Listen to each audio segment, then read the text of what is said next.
Dag sê, ek is Christel Cornelissen en jy is welkom by Marula Media. Die Pretoria se Hooggeregshof het beslis president Cyril Ramaphosa se besluit om die wet op nasionale gesondheidsversekering te onderteken mag hersien word en hy moet die rekord van sy besluitneming boonop binne 10 dae voorlê. Die Raad op Gesondheid Finansiers wat die hofsaak aanhangig gemaak het onder meer bevraagteken of Ramaphosa alle relevante wetlike prosesse en besware behoorlik oorweeg het voor hy die wet op 15 Mei verlede jaar bekragtig het. Ramaphosa het die aansoek teengestaan, maar die hof het Dinsdag in die guns van die raad beslis. Talle werkers by die sukkelende Daybreak Foods is steeds nie betaal nie. 'n Groep van hulle het Dinsdag op die R50 naby Delmas voor 'n abattoir van die onderneming betoog. Hulle het die pad versper en motorbande gebrand. Die maatskappy word in die geheel besit deur die Openbare Beleggingskorporasie en het in Februarie al bevestig dat hy finansiële probleme ondervind wat die vertragings in salarisbetalings veroorsaak. Die nasionale Dierebeskermingsvereniging het ook reeds by verskeie Daybreakplase ingegryp waar hoenders glo daarlank sonder kos gelaat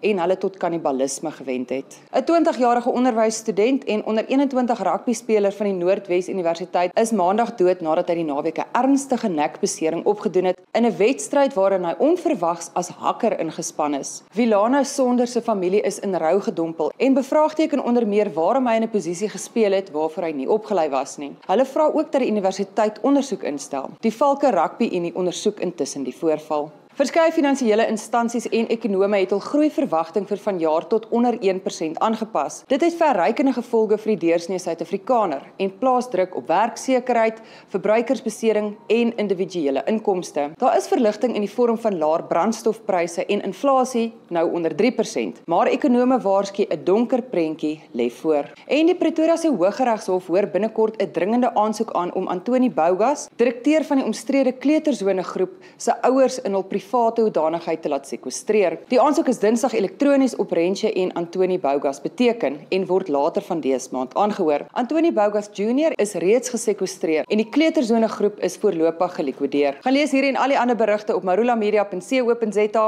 en geniet die dag verder.